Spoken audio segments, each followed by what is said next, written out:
એસીબીનો સુરતમાં સપાટો. ખાણ ખનીજ વિભાગના અધિકારી એસીબીના સકંજામાં છે. ક્લાસ 1 અધિકારીએ 2 લાખની લાંચ માંગી હતી. ભાઠા વિસ્તારના રેતી ખનનની પરમિટ માટે લાંચ માંગવામાં આવી હતી. કામગીરીમાં ફ્લાઇંગ સ્ક્વોડ દ્વારા જ ક્યાં પર કોઈ હેરાનગતિ નહીં કરવા માટે લાંચ માંગી હતી.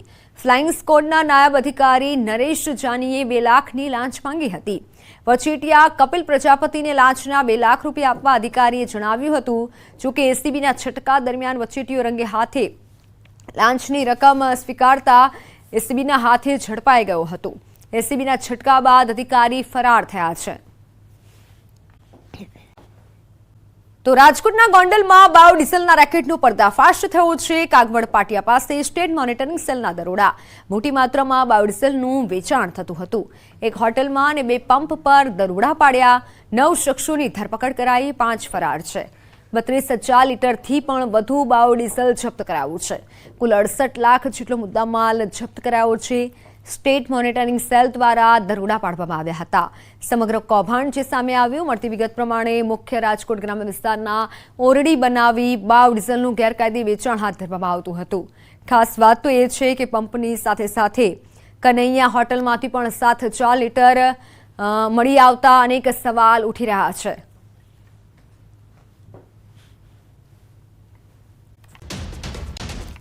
પંચમહાલમાં નીટ પરીક્ષા કૌભાંડ પ્રકરણમાં ખુલાસા થયા છે. તપાસમાં પરશુરામ રોયને તુષાર ભટ્ટને 16 વિદ્યાર્થીઓને નીટની પરીક્ષામાં પાસ કરાવવા અંગેની એક યાદી મળી હતી. પરશુરામ રોયની યાદીમાં 16 વિદ્યાર્થીઓ પૈકી 11 વિદ્યાર્થીઓ અન્ય રાજ્યના અને 5 ગુજરાતના હોવાનું ખુલ્યું છે. પોલીસે વિદ્યાર્થીઓના નિવેદન લીધા છે. એનટીએ પાસે કેટલીક વિગતો મંગાવી છે. આ તપાસમાં પરશુરામ રોય પાસે વિદ્યાર્થીઓને એમબીબીએસમાં એડમિશન માટે ચેક મારફતે નાણાં લેવામાં આવ્યા હોવાનું પણ અને ચેક મળી ગયા હતા. સાથે જ વિદ્યાર્થીઓ પાસે અંદાજિત 2.25 કરોડ રકમના ચેક લેવામાં આવ્યા હોવાનું પણ સામે આવ્યું છે. મુખ્ય સૂત્રધાર મનાતા આરોપી તુષાર ભટ્ટની રેગ્યુલર જામીન અરજી ગોધરા સેશન્સ કોર્ટે નામંજૂર કરી છે. કૌભાંડમાં પોલીસે કુલ 5 આરોપીઓની ધરપકડ કરી છે. હાલ તો તમામ આરોપીઓ જેલમાં છે. જોકે નીટ કૌભાંડને સફળ થાય તે પૂર્વે જ પંચમહાલ જિલ્લા કલેક્ટરે તેને નિષ્ફળ બનાવ્યું છે.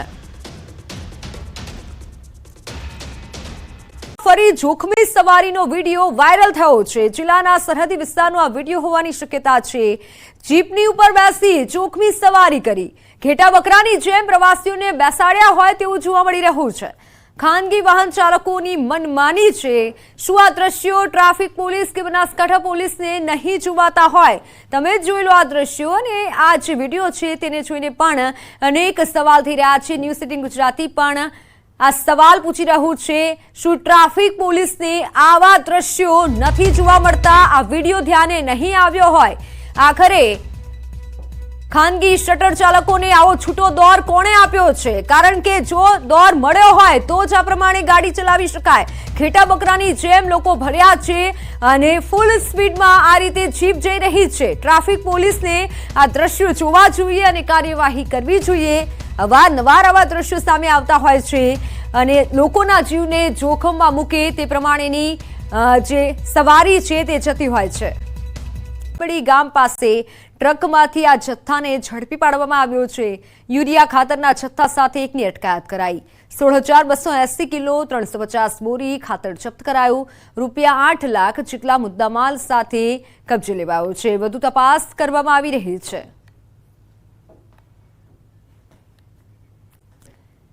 કાયમી ભરતીની માંગ સાથે શિક્ષકો મેદાનમાં ઉતર્યા છે. ટેટ ટાટ પાસ ઉમેદવારો ગાંધીનગર સચિવાલય પહોંચ્યા.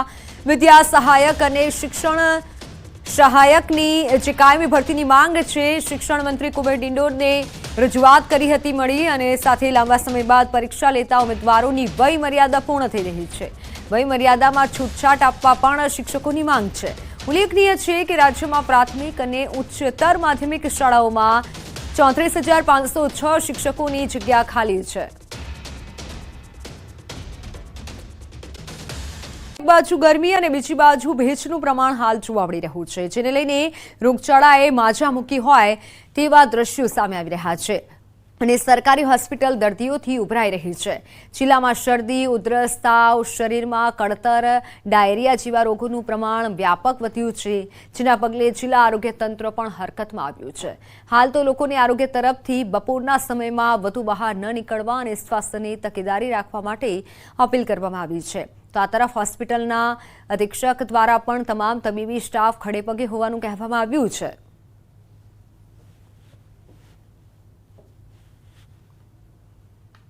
જામખંભાળિયા બાજુ તો ટેમ્પરેચર આટલું બધું નથી, તાપમાન આટલો વધ્યો નથી કે મતલબ કે બહુ સિરિયસ માણસ થઈ જાય। તો પણ લોકોને એવી સલાહ છે કે ભાઈ ધૂપમાં નીકળવાનું ટાળે અને ખોરાકનું બહુ ખ્યાલ રાખે અને સર્દ ગરમ ના થાય। ગરમીમાં ફર્યા પછી એકદમ ઠંડો ખાઈ લે છે, એ બી એક બીમારીનું બહુ મોટું કારણ છે। અને તાપ સખત જે ગરમીને છે 2 કલાક સપોઝ બપોરે 1 થી 4 હોય તો એમાં નીકળવાનું ટાળે એવી સલાહ સરકારશ્રી તરફથી છે। અને કોઈ પણ તકલીફ હોય તો તાત્કાલિક સરકારી દવાખાનાની મુલાકાત લે એવી સરકારશ્રી તરફથી સૂચના છે। ચોમાસાની સિઝનની શરૂઆત થઈ ગઈ છે અને જેથી ખેડૂતો વાવણીની તૈયારીમાં લાગી ગયા છે। જોકે રાજ્યના છેવાડે આવેલા વલસાડના ઉમરગામના ખેડૂતો ચોમાસાની સિઝન બાદ પણ ચિંતામાં મુકાયા છે। તેની પાછળનું કારણ રખડતા પશુનો ત્રાસ છે। વલસાડ જિલ્લો ખેતી પર નિર્ભર જિલ્લો છે। ઉમરગામ તાલુકામાં નાના મોટા 7000થી વધુ ખેડૂતો છે। અત્યાર સુધી આ તાલુકામાં ચોમાસુ પાકની સાથે ઉનાળુ પાક પણ લેવાતો હતો। જોકે છેલ્લા કેટલાક સમયથી ઉમરગામમાં રખડતા પશુઓનો ત્રાસ વધતા ધીમે ધીમે ખેડૂતો ખેતી છોડી રહ્યા છે। ખેતરોમાં પશુઓથી નુકસાન પણ વધી રહ્યું છે। આથી આ વિસ્તારના ખેડૂતોએ ઉનાળુ પાક લેવાનું જ બંધ કર્યું હતું અને માત્ર ચોમાસુ પાક જ લેતા હતા। તેમાં પણ ચોમાસામાં રખડતા પશુઓનો ત્રાસ વધી જતા ખેડૂતો મુખ્ય પાક ડાંગરને લેવાનું પણ બંધ કરી રહ્યા છે। રખડતા પશુઓના કારણે ઉમરગામના ખેડૂતો ધીમે ધીમે ખેતીથી વિમુખ થઈ રહ્યા છે। આ સાથે સાથે પશુઓના કારણે અકસ્માતો પણ વધ્યા છે। આથી હવે ખેડૂતો અને સ્થાનિકો આ સમસ્યાથી મુક્તિ માટે સરકાર સમક્ષ મદદની અપેક્ષા રાખી રહ્યા છે।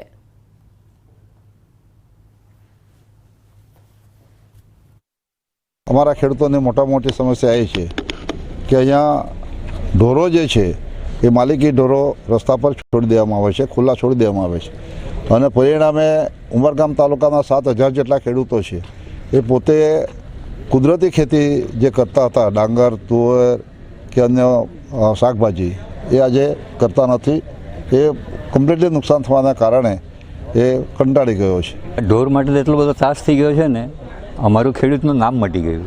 ખેતી કરતાં બધા વંટી ગયા, કોઈ માણસો ખેતી નથી કરતા અને આ ખેતીનું નુકસાન કરે એટલું નહીં, બલકે અમારો કોસ્ટલ વિસ્તાર છે, આ તળગામ ટાવરથી તે બામણપુંજા સુધી દમણનો વિસ્તાર, કોસ્ટલ હાઈવે, એના પર તો એટલા બધા એક્સિડન્ટ થયા છે આજ સુધી કે રાતના ટાઈમે તો ઢોરોનો અડીંગો જમાયેલો એકદમ। તમે જુઓ તો કલગામને આ વિસ્તાર છે, ફણસા કલગામ, તો ઢોરોનો અડીંગો જ, બીજું કંઈ નહીં। સુરેન્દ્રનગર જિલ્લાના ખેડૂતો ચિંતામાં મુકાયા છે। નર્મદા કેનાલનો પિયતનો લાભ લેવા માટે ખેડૂતો દ્વારા અંદાજે 60,000 હેક્ટર જમીનમાં આગોતરું વાવેતર કરાયું હતું, પરંતુ તંત્રએ કેનાલનું સમારકામના બહાને છેલ્લા 1 મહિનાથી કેનાલમાં પાણી છોડવાનું બંધ કરી દીધું અને જેના કારણે ખેડૂતોની હાલત કફોડી બની। મોંઘા ભાવના બિયારણ ખરીદી જે આગોતરા વાવેતર કરાયું હતું તે નિષ્ફળ જવાનો ડર છે। ત્યારે તંત્ર દ્વારા તાત્કાલિક કેનાલમાં પાણી છોડવામાં આવે તેવી ખેડૂતોની માંગ છે અને જો માંગ ન સ્વીકારવામાં આવે તો ખેડૂતોએ ઉગ્ર આંદોલનની ચીમકી પણ ઉચ્ચારી છે। 30% ખેડૂતોએ આગેતરું વાવેતર કપાસનું કરેલ છે। કપાસના બિયારણ અત્યારે બધા સોંપી દીધેલ છે અને થોડું પાણી હતું તે થોડું એક પાણ પાયા છે અને અત્યારે કેનાલમાં પાણી બિલકુલ ખાલી થઈ ગયું છે। નર્મદા નિગમમાં અમે રજૂઆત કરી છે અને ફોનથી વાત કરી તો એ લોકો એવું કહે છે કે તમે તમારા રાજકીય નેતાઓ, ધારાસભ્યોને રજૂઆત કરો તો એ અમારે સરકાર અમને આદેશ કરે તો અમને પાણી છોડી શકવી। તો અમે ધારાસભ્યને ફોન દ્વારા વાત કરેલ છે પણ હજુ ખેડૂતોને પાણી કેનલમાં મળેલ નથી। તો આ માટે લાખો રૂપિયાના બિયારણ ફેલ જવાની શક્યતા છે। એ લોકો 1 મહિનેથી કેનલ સાફ સફાઈ કરવાના બહાને અત્યારે પાણી આપતા નથી સાફ સફાઈ થઈ કે નથી એ લોકોએ પાણી આપ્યું। પાણી નહીં આપે તો ખેડૂતોને 2 બાજુથી મરો છે। બિયારણ જશે, મોંઘા ભાવના 1200 રૂપિયાની થેલીઓ લાવેલી છે, લાખોનું નુકસાન બિયારણમાં છે। પાણી નહીં આપે જેથી કરીને ખેડૂતોને અત્યારે આગેતરા વાવેતરમાં નુકસાન છે। એ લોકો પાણી જો થોડુંક વહેલું આપે એના માટે અમે લાભ લઈ શકીએ તો એ અમારે રવિ પાકની અંદર અમને લાભ મળે। સુરેન્દ્રનગર જિલ્લામાં નર્મદા કેનાલમાં પિયત માટેનું પાણી બંધ કરવામાં આવતા આગોતરું વાવેતર કરનાર અનેક ખેડૂતોનું બિયારણ છે એ નિષ્ફળ જાય તેવી સ્થિતિ છે. સુરેન્દ્રનગર જિલ્લામાં નર્મદા વિભાગ દ્વારા છેલ્લા 1 મહિનાથી કેનાલોમાં સાફ સફાઈના બહાને આ કેનાલો છે તેમાં પાણી છોડવાનું બંધ કરી દેવામાં આવ્યું છે. પરંતુ ટીવી પરના દ્રશ્યોમાં આપ જોઈ શકો છો કે કેનાલોની જે સ્થિતિ છે એ જે છે તે જોવા મળી રહી છે. કેનાલમાં સફાઈના નામે માત્ર અને માત્ર તંત્ર દ્વારા નાટક કરવામાં આવતું હોય તેવું લાગી રહ્યું છે. બીજી તરફ પાણીના અભાવે ખેડૂતોનું મોંઘા ભાવનું જે બિયારણ છે આ બિયારણ નિષ્ફળ જવાની સ્થિતિ સર્જાઈ છે. હજુ પણ સુરેન્દ્રનગર જિલ્લામાં વરસાદના કોઈ એંધાણ નથી અને વરસાદ ખેંચાય તેવી સ્થિતિ છે. ત્યારે ખેડૂતોને તાત્કાલિક પિયત માટે પાણી આપવામાં આવે તેવી ખેડૂતોની માંગ છે. અને જો તંત્ર દ્વારા નર્મદા કેનાલનું પાણી છે તે પિયત માટે આપવામાં નહીં આવે તો ખેડૂતોનું મોંઘા ભાવનું બિયારણ છે એ નિષ્ફળ જતા ફરી એકવાર જગતના તાતને આર્થિક નુકસાન સહન કરવાનો વારો આવે તેવી સ્થિતિ સર્જાય તેમ છે. સીલિંગ કાર્યવાહી સામે નારાજગી યથાવત છે અને દોડધામ મચી છે. રાજકોટ શહેર ભાજપના આગેવાનો ગાંધીનગર પહોંચ્યા. રાજકોટ ભાજપના આગેવાનો સીએમને મળવા પહોંચ્યા હતા. મેયર શહેર સહિત Mukesh Doshi, mayor Nainaben Pethadiya, standing chairman Jaymin Thakar Gandhinagar પહોંચ્યા. સાથે ધારાસભ્ય રમેશ તિલાડા, ઉદય કાનગડ, દર્શિતા શાહ અને ભાનુબેન બાબરિયા પણ ગાંધીનગર પહોંચ્યા હતા. તો સીલિંગની કાર્યવાહી બાદ આગેવાનો પહોંચ્યા છે. શહેરમાં 500થી વધુ મિલકતો સીલ કરાતા આગેવાનો ગાંધીનગર પહોંચ્યા છે.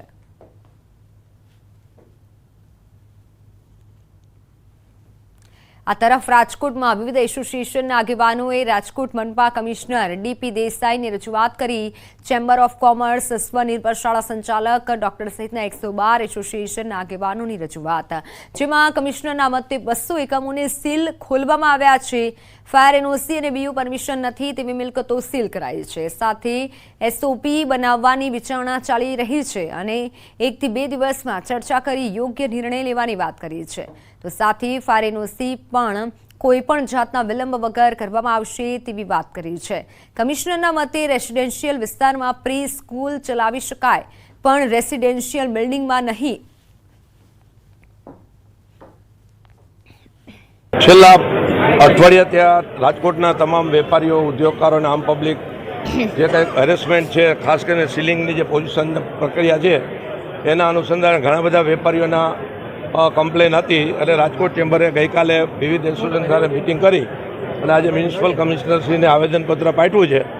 અને તમામ વેપારી લોકોને કે તમામ ઉદ્યોગકારોને કોઈ પણને મુશ્કેલી ન પડે, કારણ કે મોસ્ટ ઓફના આપણે પ્રશ્નો જોયા તો મુશ્કેલી સરકારી તરફથી વધારે છે.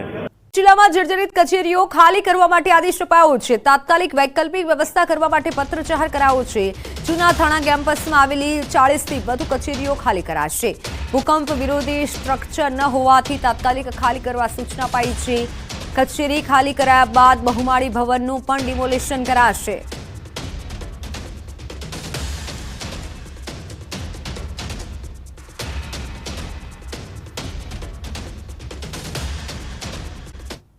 અન્ય સમાચારો પર નજર કરીએ તો અમદાવાદમાં નવા જન્મતા બાળકોમાં કુપોષણનું પ્રમાણ વધ્યું છે. સિવિલમાં છેલ્લા 3 મહિનામાં 1197 નાના બાળકો એડમિટ થયા. 2.5 કિલોથી ઓછું વજન ધરાવતા 70થી 75% બાળકો છે. ખાનગી હોસ્પિટલના 58% બાળકો સારવાર માટે આવ્યા. છેલ્લા 3 મહિનામાં 156 શિશુના મૃત્યુ થયા છે. શિશુઓના 52% મૃત્યુમાં ઓછું વજન હોવાનું સામે આવ્યું છે.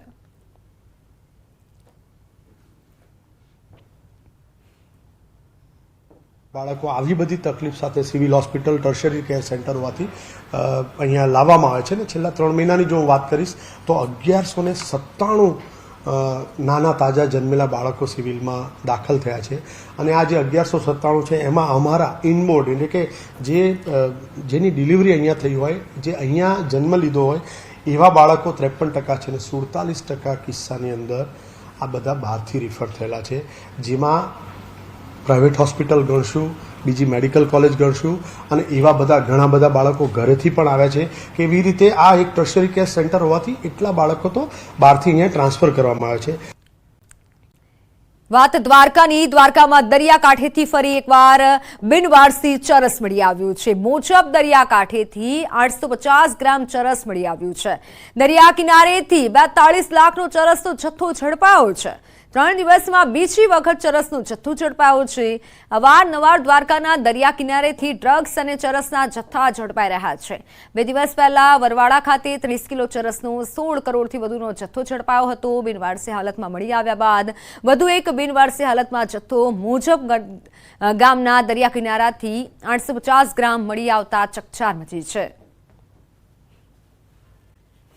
ચોમાસાની એન્ટ્રી સાથે જ ઘૂંટણસમાં પાણી ભરાયા છે. સુરતમાં સુરતના બારડોલીના શામરિયા મોરા વિસ્તારમાં પાણી ભરાયા છે અને આ વિસ્તારના વરસાદના કારણે નહીં પરંતુ ઉભરાયેલી ગટરના કારણે દૂષિત પાણી ભરાયા છે. શામરિયા મોરા વિસ્તારમાં ઘૂંટણસમાં પાણી ભરાઈ ગયા છે. સ્થાનિકોનું કહેવું છે કે 3 વર્ષથી સ્થાનિકો દૂષિત પાણી ભરાવાની સમસ્યાથી પરેશાન છે, પરંતુ પાલિકાની નિષ્કાળજીના કારણે ઉકેલ આવતો નથી. ગટર ઉભરાતા સ્થાનિકોને ઘૂંટણસમાં દૂષિત પાણીમાંથી ચાલવા મજબૂર બન્યા છે. ફક્ત ગટર ઉભરાતા આ સ્થિતિ છે તો ચોમાસામાં વરસાદ સમયે શું થશે તેની ચિંતા સ્થાનિકોને સતાવી રહી છે. સ્થાનિકોના મતે ચોમાસામાં આ વિસ્તાર બેટમાં ફેરવાય છે. બાદ ભરૂચમાં જંબુસર વહીવટીતંત્ર સતર્ક થઈ ગયું છે. જંબુસર નગરપાલિકા દ્વારા ફાયર સેફટી વગરની મિલકતો સીલ કરી દેવામાં આવી છે. 2 હોટલની સાથે એક સ્કૂલને પણ સીલ મારી દેવાયું છે. બ્રાઇન્ડ લાઇન ઇંગ્લિશ મીડિયમ સ્કૂલને સીલ મારી દેવામાં આવ્યું છે અને આ સાથે Jambusar Basera guest house, city guest house, welcome guest house, Taj hotel તેમજ ક્લાઉડ હોટલને પણ સીલ મારી દેવામાં આવ્યું છે. Savera guest house, city guest house, welcome guest house, Clyde hotel, Taj hotel જેઓની એનઓસી અને બીયુસીની પરવાનગી ન હોય તેઓની મિલકત સીલ કરેલ છે. વધુમાં જંબુસર નગરપાલિકાએ બાળકોનું ભાવિ ધ્યાનમાં રાખીને જ્યારે સર્વે કરવામાં આવ્યું ત્યારે ખબર પડી કે બ્રાઇટ લાઇન ઇંગ્લિશ મીડિયમ સ્કૂલનું પણ બીયુ અને એનઓસી પરમિશન નથી, જેના કારણે આ સ્કૂલને પણ જંબુસર નગરપાલિકાએ સીલ કરવામાં આવેલી છે. ચાવડા પર અરવિંદ લાડાણીના પ્રહાર. ધારાસભ્ય પદના શપથ લીધા બાદ વાર કર્યો છે. ચૂંટણીની શરૂઆતથી જ જવાહર ચાવડા સુષુપ્ત હતા. મને જીતના અભિનંદન નથી આપ્યા, તેમણે ભાજપ વિરુદ્ધ કામ કર્યું છે તેવા અરવિંદ લાડાણીએ આક્ષેપ કર્યા છે. તેની મેં પાર્ટીમાં જાણ કરી છે. સાથે મારી જવાહર ચાવડા સાથે કંઈ લેવા દેવા નથી. અમારી કોઈ પણ મીટિંગમાં પણ હાજર રહ્યા નથી.